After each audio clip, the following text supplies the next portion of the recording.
Bonjour à tous, c'est Nicolas, j'espère que vous allez bien. Bienvenue sur ce nouvel épisode de Au coin du feu. Et aujourd'hui, on continue avec la lecture du livre d'Urantia, ce gros pavé de plus de 2500-3000 pages.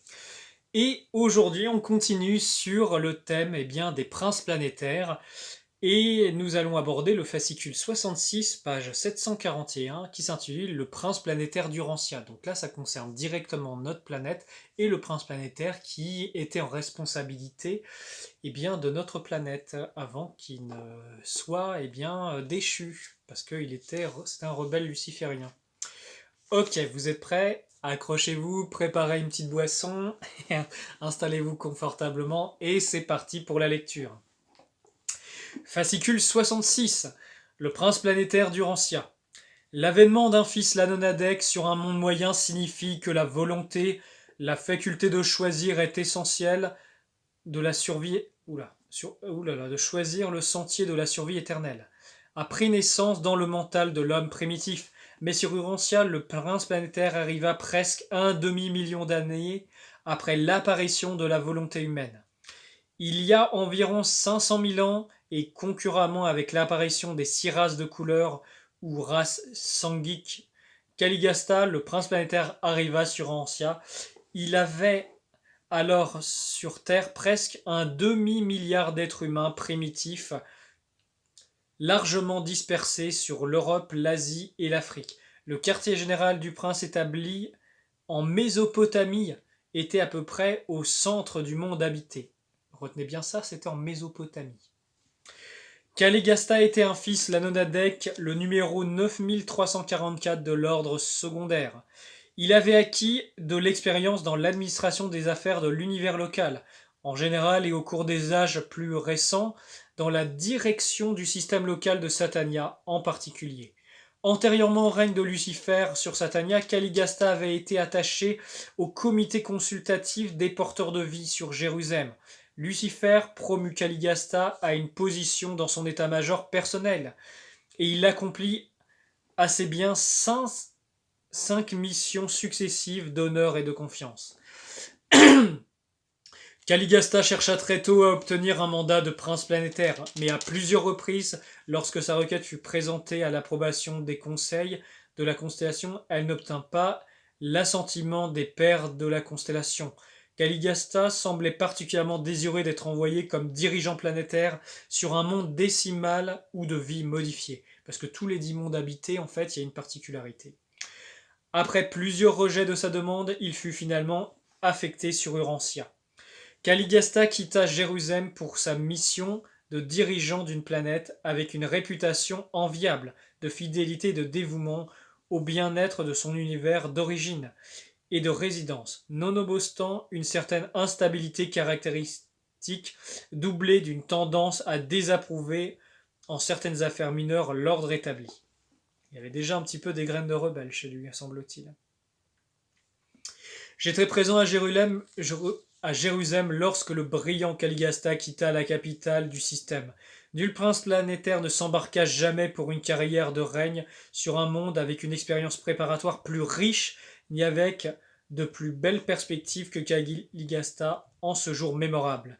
Il y a un demi-million d'années.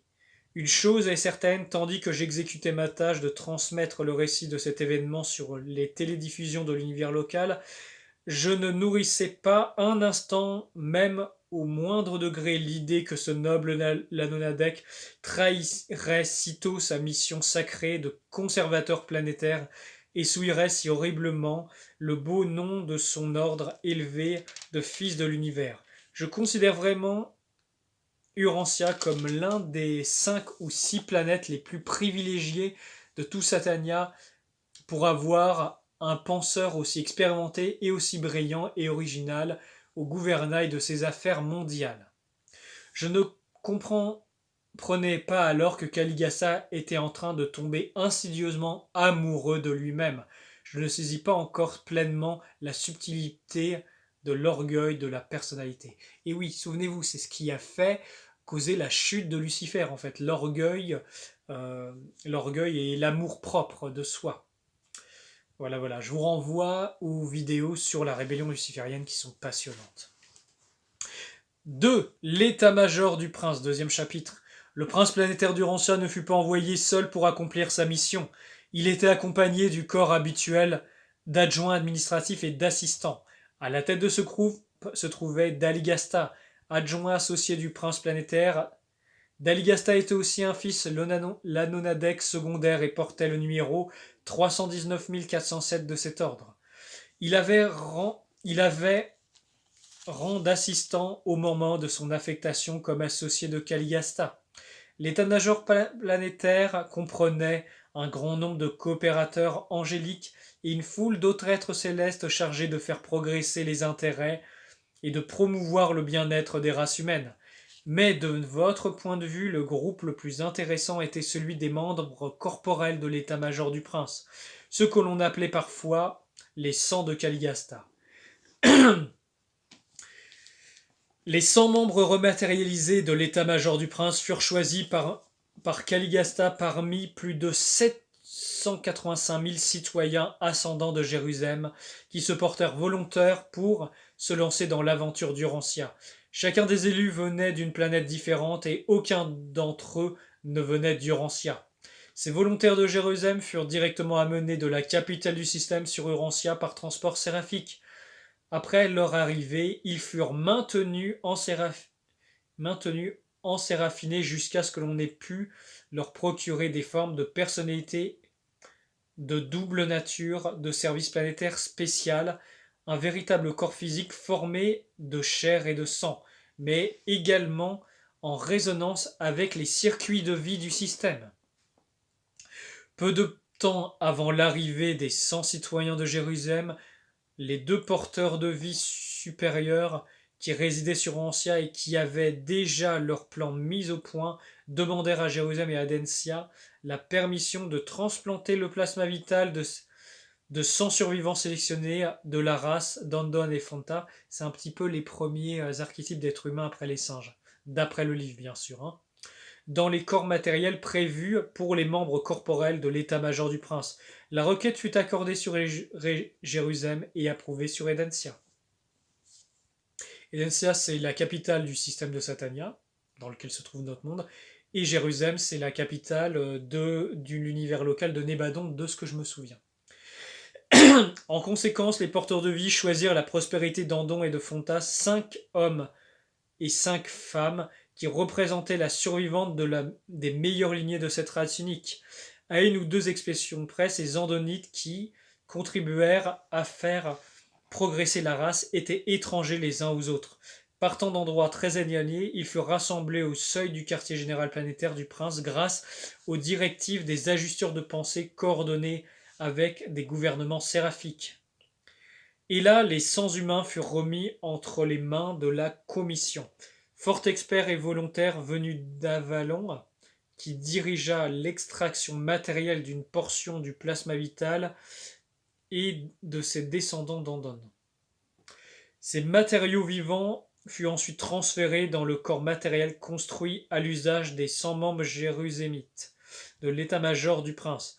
Entre-temps, ces citoyens nouvellement arrivés de la capitale du système étaient maintenus dans le sommeil du transport séraphique. Ces opérations ainsi que la création effective des corps spéciaux pour les 100 de Caligasta donnèrent naissance à de nombreuses légendes dont beaucoup furent ultérieurement confondues avec des traditions plus récentes touchant l'installation planétaire d'Adam et Ève. L'opération de repersonnalisation tout entière depuis l'arrivée des transports séraphiques amenant les 100 volontaires de Jérusalem jusqu'au moment où ils reprirent conscience comme êtres ternaires du royaume, durant exactement 10 jours. Là, on aborde le 3e chapitre, d'Alamacia, la cité du prince. Le quartier général du prince planétaire est situé dans la région du golfe Persique, d'alors dans la région correspondante à la Mésopotamie d'aujourd'hui. Le climat et le paysage mésopotamien de ces temps étaient très différents des conditions qui ont parfois prévalu depuis lors. Il convenait sous tous les rapports aux entreprises de l'état-major du prince et de ses assistants. Il était nécessaire qu'un climat aussi favorable fît partie des ambiances naturelles destinées à inciter les primitifs d'Urantia à faire certains progrès initiaux de culture et en civilisation. La tâche essentielle de ces âges était de transformer ces chasseurs en bergers avec l'espoir qu'ils évoluaient plus tard en agriculteurs sédentaires et pacifiques. Le quartier général du prince planétaire sur Urantia était un exemple typique de ce genre de station sur une jeune sphère en voie de développement. Le noyau de l'établissement du prince était une cité très simple mais très belle, enclos dans une muraille de 12 mètres de haut. Ce centre mondial de culture fut nommé Dalmatia en l'honneur de Daligasta. Le plan de la cité comportait 10 subdivisions avec des bâtiments, des quartiers généraux, des 10 conseils de l'état-major corporel situés au centre de chacune des subdivisions. Au milieu de la ville s'élevait le temple du Père Invisible. Le quartier général administratif du prince et de ses associés étaient répartis en 12 salles groupées à proximité immédiatement du temple. Les bâtiments de Dalmatia étaient tous à un étage, à l'exception des quartiers généraux des conseils qui avaient 2 étages et du temple central du Père de tous, qui était petit mais comportait 3 étages. La cité était bâtie avec le meilleur matériau de construction de ces temps primitifs, la brique. On avait employé très peu de pierre ou de bois. La construction des maisons, de l'architecture des villages furent très améliorées chez les peuplades avoisinantes, par l'exemple de Dalmatia. Près du quartier général du prince vivaient des êtres humains de toutes couleurs et de tous niveaux. C'est parmi ces tribus voisines qui furent recrutés les premiers élèves de l'école du prince. Bien que ces premières écoles de Dalmatia avaient été rudimentaires, elles apportaient tout ce qui pouvait être fait pour les hommes et les femmes de cet âge primitif. L'état-major corporel du prince attirait continuellement autour de lui les individus supérieurs des tribus environnantes. Après avoir formé et inspiré ses élèves, il les renvoyait chez eux, enseigner et guider leurs groupes ethniques respectifs. Ensuite, on aborde un chapitre qui s'appelle « Le premier jour des 100 ». L'arrivée de l'état-major du prince créa une profonde impression. Il fallut presque 1 millier d'années pour que la nouvelle parvint au loin. Mais les tribus voisines du quartier général mésopotamien furent prodigieusement influencées par les enseignements de la conduite des 100 nouveaux habitants d'Urantia. Une grande partie de votre mythologie ultérieure provint des légendes altérées de ces temps anciens où ces membres de l'état-major du prince furent repersonnalisés sur Urantia en tant que surhommes. L'obstacle sérieux à la bonne influence de tels maîtres extraplanétaires est la tendance des mortels à les considérer comme des dieux, mais à part la technique de leur apparition sur Terre, les 100 de Caligasta, 50 hommes et 50 femmes, n'eurent recours ni à des méthodes surnaturelles, ni à des manipulations suprahumaines. L'état-major corporel n'en était pas moins suprahumain. Ses membres commencèrent leur mission sur Urantia en tant qu'êtres ternaires et extraordinaires. Ils étaient corporels et relativement humains, car ils avaient incorporé le véritable plasma vivant d'une des races humaines, celui de la race andonique d'Urantia. Les 100 membres de l'état-major du prince étaient divisés par moitié quant au sexe et répartis selon leur statut mortel antérieur. Chaque personne du groupe était capable de participer à la naissance d'un nouvel ordre d'êtres physiques, mais ils avaient été soigneusement avisés de n'avoir recours à la parentalité que sous certaines conditions, comme c'est coutume pour l'état-major corporel du prince planétaire, de procréer des successeurs quelque temps avant de se retirer du service planétaire spécial. Cette procréation a généralement lieu au moment de l'arrivée de l'Adam et l'Ève planétaire ou après. C'est pourquoi ces êtres spéciaux ne savaient guère ou pas du tout quel type de créature matérielle pourrait naître de leur union sexuelle. Et ils ne les surent jamais, car avant qu'ils fussent parvenus à cette étape de leur œuvre mondiale, la rébellion avait renversé le régime tout entier, et ceux qui jouèrent plus tard le rôle de parents avaient été isolés des courants de vie du système. Ces membres matérialisés de l'état-major de Caligasta avaient la couleur de peau et le langage de la race andonique. Ils se nourrissaient comme les mortels du royaume, avec la différence que le corps recréé de ce groupe se satisfaisait parfaitement d'un régime dépourvu de viande. C'est une des considérations qui fixa le choix de leur résidence dans une région chaude, riche en fruits et en toutes sortes de noix.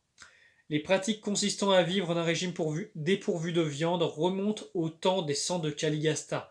Par cette coutume se répandit même au loin et affecta le mode d'alimentation de nombreuses tribus voisines issues des races évolutionnaires autrefois exclusivement carnivores. Les sangs étaient des êtres matériels mais suprahumains, du fait qu'ils avaient été reconstitués sur Urantia comme hommes et femmes uniques d'un ordre spécial et élevé, tout en jouissant d'une citoyenneté provisoire sur Jérusalem. Les membres de ce groupe n'avaient pas encore fusionné avec leur ajusteur de pensée, et quand ils se portèrent volontaires et furent admis au service planétaire, en liaison avec les ordres filiaux descendants, leurs ajusteurs furent détachés, mais ces Jérusalémites étaient des êtres suprahumains. Ils possédaient une âme de croissance ascendante au cours de la vie de mortels, tant dans la chair, l'âme et en l'état embryonnaire. Elle naît, entre parenthèses, ressuscite dans la vie moroncielle et fait l'expérience de la croissance dans les mondes moronciels successifs. Les âmes des sangs de Caligasta avaient ainsi grandi par l'expérience progressive des 7 mondes des maisons et atteint le statut de citoyenneté sur Jérusalem. Conformément à leur instruction, les membres de l'état-major ne s'engagèrent pas dans la reproduction sexuelle, mais ils étudièrent minutieusement leur constitution personnelle et explorèrent soigneusement toutes les phases imaginables de liaison intellectuelle, entre parenthèses mentale, et moroncielle, entre parenthèses l'âme.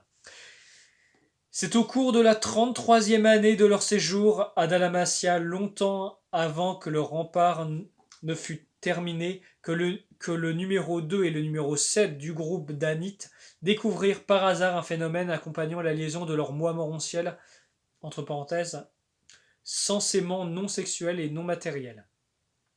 Le résultat de cette aventure se révéla être la première créature médiane primaire. Le nouvel être était parfaitement visible pour l'état-major planétaire et pour leurs associés célestes, mais demeurait invisible aux yeux des hommes et des femmes des différentes tribus humaines. Sous l'autorité du prince planétaire, tous les membres de l'état-major corporel entreprirent de procréer des êtres similaires et tous y réussirent en suivant les instructions du couple danite de pionniers. C'est ainsi que l'état-major du prince amena en fin de compte à l'existence le corps originel de 50 000 médians primaires. Ces créatures de type médium furent très utiles pour exécuter les opérations du quartier général du monde. Elles étaient invisibles aux êtres humains, mais l'existence de ces demi-esprits invisibles furent enseignés aux premiers habitants de Dalmatia, et cependant des siècles. Ils considèrent la totalité du monde des esprits pour les mortels en évolution. 3. Les sangs de Caligasta étaient personnellement immortels ou impérissables. Les compléments antidotes des courants de vie du système circulaient dans leur forme matérielle. Si la rébellion ne leur avait pas fait perdre contact avec les circuits de vie, ils auraient continué à vivre indéfiniment jusqu'à l'arrivée ultérieure d'un Fils de Dieu, ou jusqu'au moment où ils auraient été libérés de leurs fonctions pour reprendre leur voyage ininterrompu vers Avona et le paradis. C'est le cœur de la création. Voilà. Ces compléments d'antidote des courants de vie de Satania provenaient du fruit de l'arbre de vie, un arbuste d'Edensa envoyé sur Urantia par le Très-Haut de Norliatadek, au moment de l'arrivée de Caligasta. À l'époque de Dalmatia, cet arbre poussait dans la cour centrale du temple du Père Invisible. Et c'était le fruit de cet arbre de vie qui permettait aux êtres matériels de l'état-major du prince, qui autrement auraient été mortels, de vivre indéfiniment tant qu'ils y avaient accès. Sans avoir de valeur pour les races évolutionnaires, cette super nourriture suffisait parfaitement pour conférer une vie continue au sang de Caligasta ainsi qu'aux sangs andonites modifiés qui leur étaient associés. Il convient d'expliquer à cet égard au moment où les sangs andonites contribuèrent par leur plasma germinatif humain à la rematérialisation des membres de l'état-major du prince. Les porteurs de vie introduisirent dans les corps mortels de ces andonites le complément des circuits du système. Cela leur permettait de continuer à vivre concurremment à l'état-major siècle après siècle, en défiant la mort physique. Les sans-andonites furent finalement informés de leur contribution aux nouvelles formes de leurs supérieurs et même sans enfants des tribus andonnes furent maintenus au quartier général à titre d'assistants personnels des membres corporels de l'état-major du prince.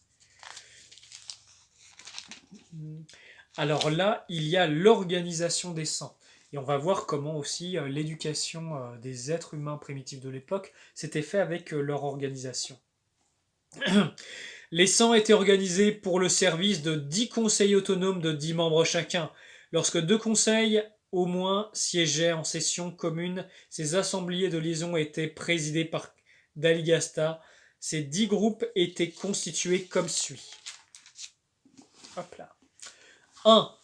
Le Conseil de l'alimentation et du bien-être matériel. Ce groupe était présidé par Ang. L'alimentation, la distribution de l'eau, l'habillement et le progrès matériel de l'espèce humaine, tout était stimulé par le corps d'experts. Ils enseignèrent de creuser des puits, le captage des sources et l'irrigation. Ils apprirent aux gens venus des hautes altitudes et des régions nordiques à améliorer leurs méthodes pour traiter les peaux destinées à servir de vêtements. Les professeurs d'art et des sciences introduisirent plus tard le tissage. Les méthodes de conservation de la nourriture firent de grands progrès. Les aliments furent conservés par la cuisson, séchage et fumage, devenant ainsi la première forme de la propriété. Les hommes apprirent à se prémunir contre les famines qui décimaient périodiquement le monde. 2. Le Conseil de la domestication et l'utilisation des animaux. Le Conseil avait pour tâche de choisir et d'élever les animaux les mieux adaptés pour aider les êtres humains à porter des fardeaux et à se faire transporter, pour fournir de la nourriture et plus tard pour servir à cultiver le sol. Ce corps d'experts était dirigé par Bonn. Les animaux utiles de plusieurs espèces maintenant éteintes furent dressés ainsi que d'autres qui se perpétuèrent comme d'animaux domestiques jusqu'à notre époque. L'homme vivait depuis longtemps en compagnie du chien et l'homme bleu avait déjà réussi à apprivoiser l'éléphant. Les bovins furent améliorés par une reproduction soignée au point de devenir une précieuse source de nourriture. Le beurre et le fromage devinrent des éléments courants du régime humain. Les hommes apprirent à employer les bœufs pour porter des fardeaux, mais le cheval ne fut domestiqué qu'à une date ultérieure. Les membres de ce corps furent les premiers à enseigner aux hommes l'usage de la roue pour faciliter la traction. Ce fut à cette époque que les pigeons voyageurs furent employés pour la première fois. Ils étaient emportés pour de longs voyages et servaient à envoyer des messages ou à demander de l'aide. Le groupe de Bonds réussit à dresser le grand fendor comme oiseau transporteur de passagers. Mais leur race s'éteignit il y a plus de 30 000 ans. C'est des grands condors sur lesquels on pouvait monter, ça transportait des gens. Mais bon, il n'y en a plus depuis 30 000 ans, c'est vraiment ballot. 3. Les consultants chargés de triompher des bêtes de proie. Il n'était pas suffisant que l'homme primitif essaye de domestiquer certains animaux, il fallait encore qu'ils apprennent à se protéger de la destruction par le reste du monde animal hostile. Le groupe instructeur correspondant était commandé par Dan. Les murailles des anciennes cités avaient pour but aussi bien de protéger des bêtes féroces que d'empêcher des attaques inopinées d'humains hostiles. Ceux qui vivaient hors des murs, dans la forêt, devaient compter sur des habitations arboricoles, des huttes de pierre et des feux entretenus toute la nuit. C'est pourquoi il était tout à fait normal que ces éducateurs consacrent beaucoup de temps à instruire leurs élèves en matière d'amélioration de l'habitation humaine. Grâce à l'emploi de meilleures techniques et de pièges, de grands progrès furent accomplis dans la soumission du monde animal. 4. Collège chargé de propager et de conserver la connaissance. Ce groupe organisa et dirigea les efforts purement éducatifs de ces âges primitifs. Il était présidé par Fard. Ces procédés éducative de FAD considérait à superviser les emplois tout en enseignant des méthodes de travail améliorées. FAD formula le premier alphabet et introduisit un système d'écriture. Son alphabet comprenait 25 caractères. Ces peuples primitifs écrivaient sur des écorces d'arbres, des tablettes d'argile, des plaques de pierre, un genre de parchemin fait de peau martelée et d'une sorte de papier rudimentaire tiré des nids de guêpes. La bibliothèque de Dalmatia détruit peu à peu la bibliothèque de Dalmatia détruite peu après la révolte de Caligasta contenait plus de 2 millions de manuscrits séparés. On l'appela la maison de Fad. Les hommes bleus avaient une prédilection marquée pour l'écriture alphabétique. Ce sont eux qui firent les plus grands progrès dans cette direction. Les hommes rouges préféraient l'écriture picturale, tandis que les races jaunes s'orientèrent vers l'emploi de symboles pour les mots et les idées très semblables à ceux qu'elles emploient actuellement. Mais l'alphabet, bien d'autres choses importantes furent ensuite perdues pour le monde pendant les désordres qui accompagnèrent la rébellion. L'apostasie de Caligasta détruisit l'espoir d'un langage universel, au moins pour des âges innombrables. La commission de l'industrie et du commerce. Le conseil était chargé de développer l'industrie parmi les tribus et de promouvoir le commerce entre les divers groupes pacifiques. Son chef était Nod. Toutes les formes de manuscrits primitifs furent encouragées par les membres de ce corps. Ils contribuèrent directement à élever le niveau de vie en fournissant de nombreuses marchandises nouvellement destinées à frapper l'imagination des hommes primitifs. Ils étendirent énormément le commerce du sel, amélioré par le Conseil de sciences et des arts. C'est parmi ces groupes éclairés, instruits dans les écoles de Dalmatia, que fut pratiqué le premier crédit commercial. Une bourse centrale de crédit fournissait des jetons symboliques qui étaient acceptés au lieu des objets réels de troc. Le monde n'améliora ses méthodes d'affaires que des centaines de milliers d'années plus tard. Le collège de la religion révélée. Ce corps fut lent à fonctionner. La civilisation d'Urantia fut littéralement forgée entre l'enclume de la nécessité et le marteau de la peur. Ce groupe avait cependant fait des progrès considérables dans la tentative pour substituer la crainte du créateur à la peur des créatures. Culte des fantômes, entre parenthèses. Quand ces travaux furent interrompus par les désordres d'accompagnant le mouvement de soulèvement de la sécession, le président de ce conseil s'appelait Had. Aucun des membres de l'état-major du prince ne voulut présenter des révélations susceptibles de compliquer l'évolution. Ils ne firent que comme un apogée après avoir épuisé les forces de l'évolution. Mais Ap céda au désir des habitants de la cité de voir établir une forme de service religieux. Son groupe donna aux Dalmatia les 7 cantiques du culte ainsi que la formule de louange quotidienne, puis leur enseigna finalement la prière au Père qui était « Père de tous, dont nous honorons le Fils, considère-nous avec faveur, délivre-nous de la crainte et de tout sauf de toi. Fais de nous une joie pour nos divins maîtres, et place pour toujours la vérité sur nos lèvres. Délivre-nous de la violence, de la colère, donne-nous le respect de nos aînés et de ce qui appartient à nos voisins. Pour réjouir notre corps, donne-nous cette saison de vertes pâturages et des troupeaux féconds. Nous prions pour hâter la venue de celui qui nous est promis et doit nous élever, et nous souhaitons de faire ta volonté sur ce monde comme d'autres la font sur d'autres mondes au-delà du nôtre. » Eh ben dis donc.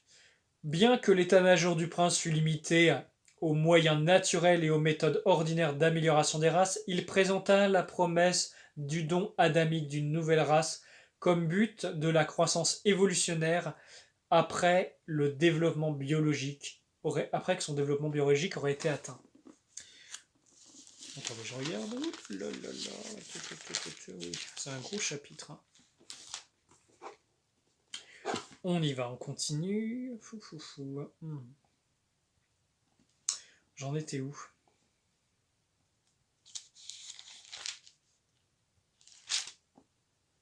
Ah oui, Les gardiens de la santé et de la vie. Le conseil s'occupa d'introduire le système sanitaire et d'encourager une hygiène primitive. Il était dirigé par Luth. Ses membres enseignèrent beaucoup de choses qui furent perdues dans le désordre des âges ultérieurs et ne furent jamais redécouvertes avant le XXe siècle. Ils apprirent à l'humanité à cuire, rôtir et faire bouillir étaient les moyens d'éviter les maladies. Ils enseignèrent également que la cuisson des aliments diminuait grandement la mortalité infantile et facilitait le sevrage précoce. Bon nombre des premiers enseignements donnés par les gardiens de la santé du groupe de lutte furent conservés parmi les tribus terrestres jusqu'à l'époque de Moïse, bien que très dénaturés et profondément modifiés. Le principal obstacle de la promotion de l'hygiène chez ces peuples ignorants consistait dans le fait que les facteurs réels de nombreuses maladies étaient trop petits pour être vus à l'œil nu, et aussi que ces hommes avaient tous un respect superstitieux pour le feu. Il fallut des milliers d'années pour les persuader de brûler les détritus. Entre-temps, on les pressa vivement d'enterrer leur immondice en putréfaction. Le grand progrès sanitaire de cette époque provint de la propagation des connaissances concernant les propriétés salubres et antiseptiques de la lumière solaire. Avant l'arrivée du prince, les bains avaient été un cérémonial exclusivement religieux. Il fut vraiment très difficile de persuader les hommes de laver leur corps pour leur santé. Finalement, Luth incita les éducateurs religieux à inclure les ablutions, dans les cérémonies purificatrices qui devaient être accomplies une fois par semaine, en liaison avec les dévotions de midi concernant le culte du Père de tous. Ces gardiens de la santé cherchaient également à remplacer par la poignée de main l'échange de salive ou la boisson du sang qui était le sceau de l'amitié personnellement et le gage de la loyauté du groupe. Mais une fois dégagés de l'influence pressante des enseignements de leur chef supérieur, ces peuplades primitives ne tardèrent pas à reprendre leurs pratiques destructrices de santé et propagèrent de maladies, nées de l'ignorance et de la superstition. 8. Le Conseil planétaire des arts et des sciences. Ce corps contribuera beaucoup à améliorer les techniques industrielles des hommes primitifs et à élever leur concept de la beauté. Son chef s'appelait Mec. Les arts et les sciences étaient à un niveau très bas dans le monde entier, mais les rudiments de la physique et de la chimie furent enseignés aux Dalmatiens. La poterie et les arts décoratifs furent tous améliorés et les idéaux de la beauté humaine bien rehaussés, mais la musique ne fit guère de progrès avant l'arrivée de la race violette.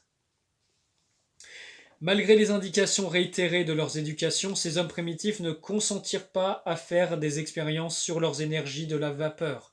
Ils ne purent jamais surmonter leur grande peur du pouvoir explosif de la vapeur en vase clos. Toutefois, ils se laissèrent finalement persuader de travailler les métaux au feu, bien qu'un morceau de métal chauffé au rouge fût pour l'homme primitif un objet de terreur.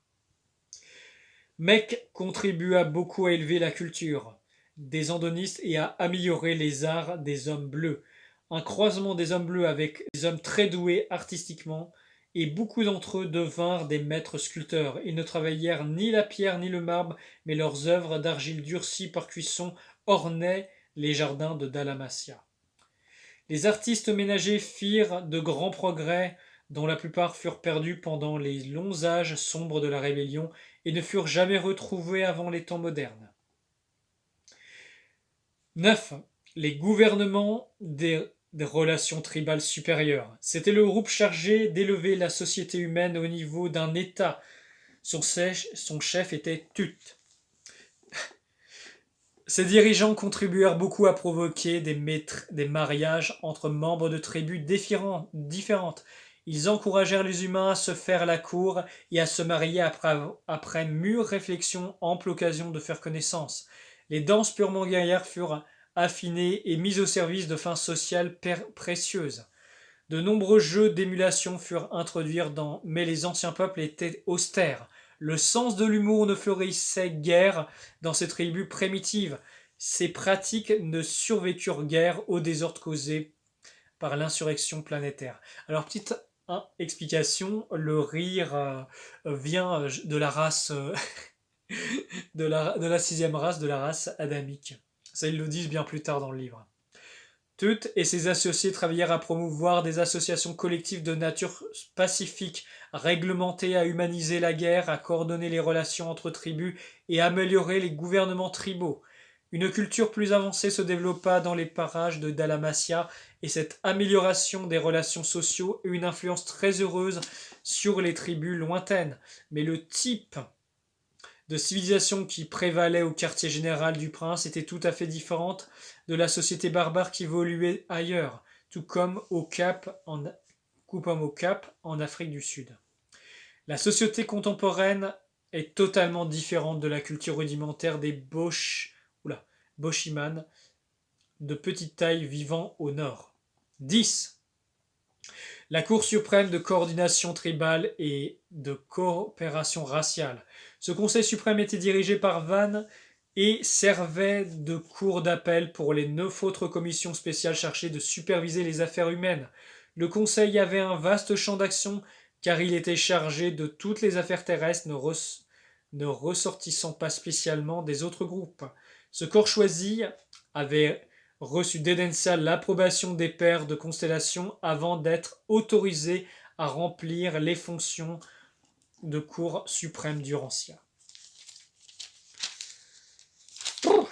Allez, chapitre 6, on s'accroche les amis. Le règne du prince. Le degré de culture du monde se mesure à l'héritage social de ses autochtones. Le taux de son expansion culturelle est entièrement déterminé par l'aptitude des habitants à assimiler des idées nouvelles et avancées. L'assujettissement de la tradition produit la stabilité et la coopération en liant sentimentalement le présent au passé, mais en même temps, il étouffe l'initiative et asservit le pouvoir créateur de la personnalité. Le monde entier était pris dans une impasse de mœurs traditionnelles quand les sangs de Caligasta arrivèrent et commencèrent à proclamer le nouvel évangile de l'initiative individuelle et de l'intérieur des groupes, à l'intérieur des groupes du moment. C'est la liberté personnelle dont on parle.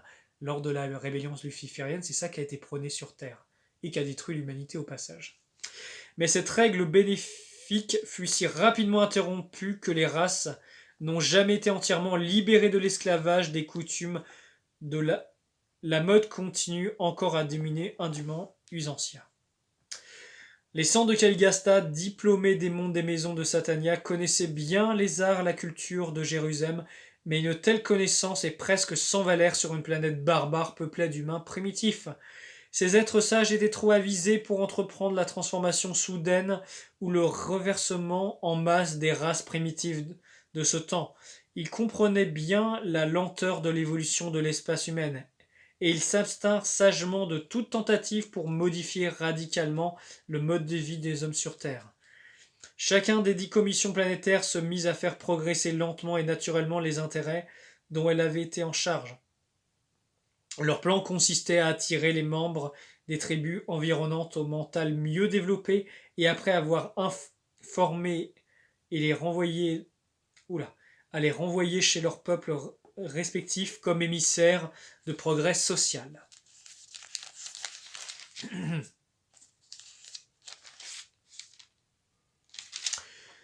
Jamais les émissaires étrangers ne furent envoyés à une race, sauf à la demande spécifique du peuple en question.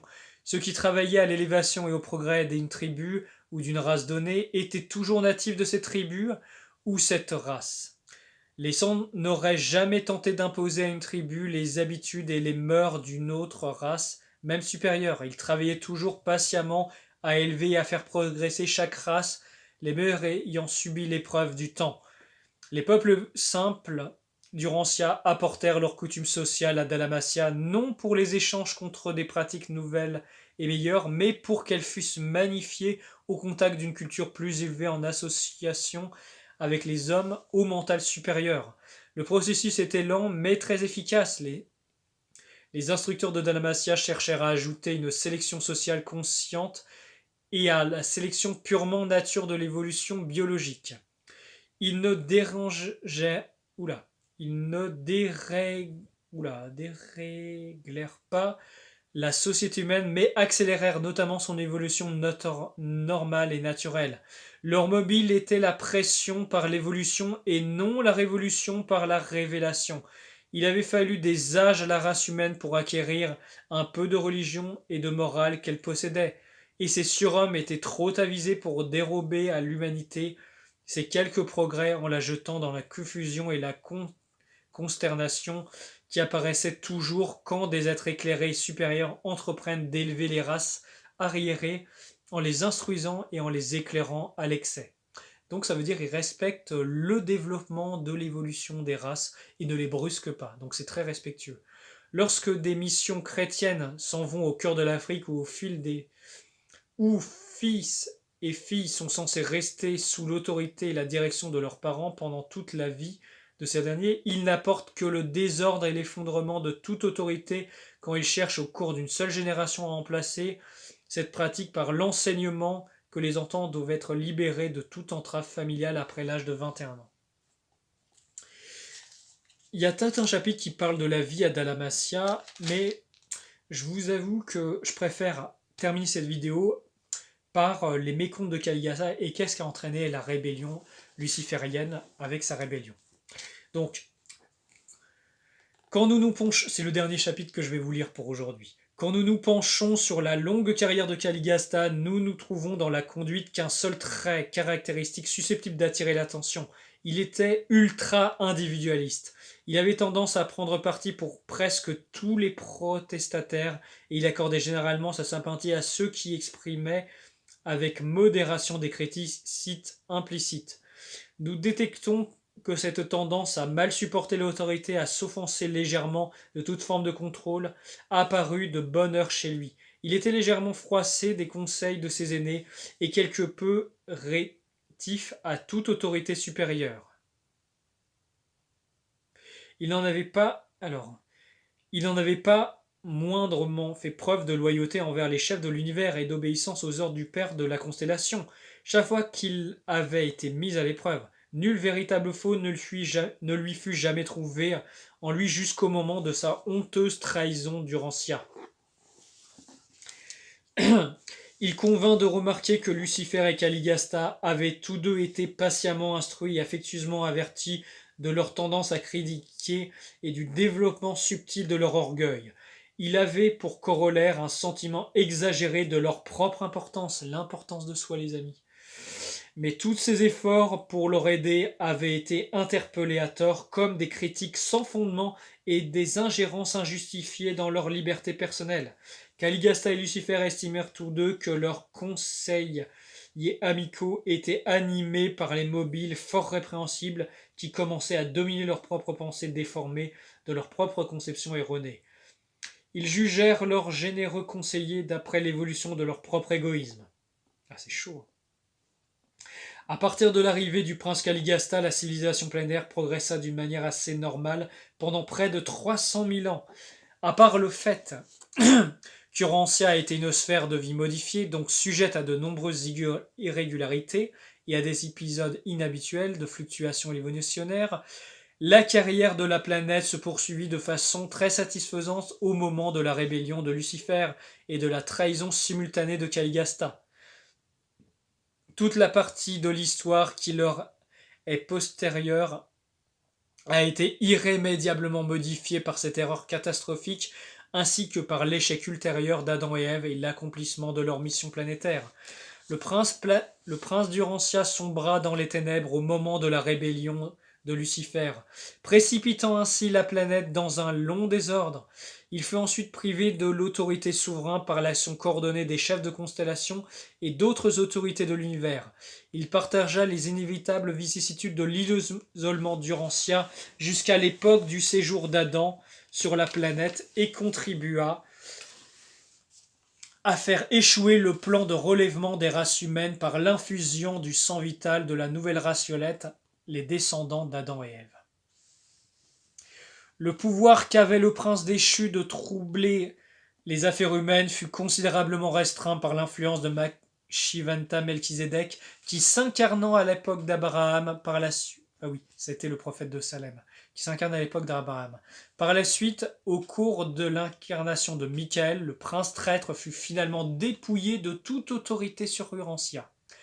La doctrine d'un démon personnel sur Urantia, bien qu'elle ait quelques fondements dans la présence planétaire du traître et inique Caligasta, est néanmoins totalement fictive lorsqu'elle enseigne qu'un tel démon peut influencer le mental humain normal à l'encontre de son libre choix naturel. Même avant les fusions de Michael sur Ancia, ni Caligasta ne furent jamais capables d'opprimer les mortels ni de forcer aucun individu normal à faire quoi que ce soit à l'encontre de sa volonté humaine. Le libre arbitre humain est suprême en matière de morale. Même l'ajusteur de pensée intérieure se refuse à contraindre l'homme à former une seule pensée ou à accomplir un seul acte contraire au choix de la volonté personnelle de l'homme. Maintenant, ce rebelle du royaume dépouillé de tout pouvoir à nuire à, à ses anciens sujets attend que les anciens des jours durs se jugent en dernier ressort tous ceux qui ont participé à la rébellion luciférienne, présentée par un Melchizedek de Nébadon. Et voilà les amis, c'est terminé pour ce très grand chapitre. Il y a un chapitre, fascicule 67, qui suit, qui s'appelle la rébellion planétaire, et qui parle justement de qu'est-ce qui s'est passé lors de la rébellion, quelles ont été les conséquences. Mais bon, ça je le ferai vraiment si vous êtes nombreux à me le demander en commentaire. C'est vraiment un gros chapitre. Moi je vous recommande d'avoir le livre et de piocher dedans les informations. Voilà les amis, à très bientôt. J'espère que ce contenu vous aura plu, que ce format vous plaît. Je vous dis à très bientôt.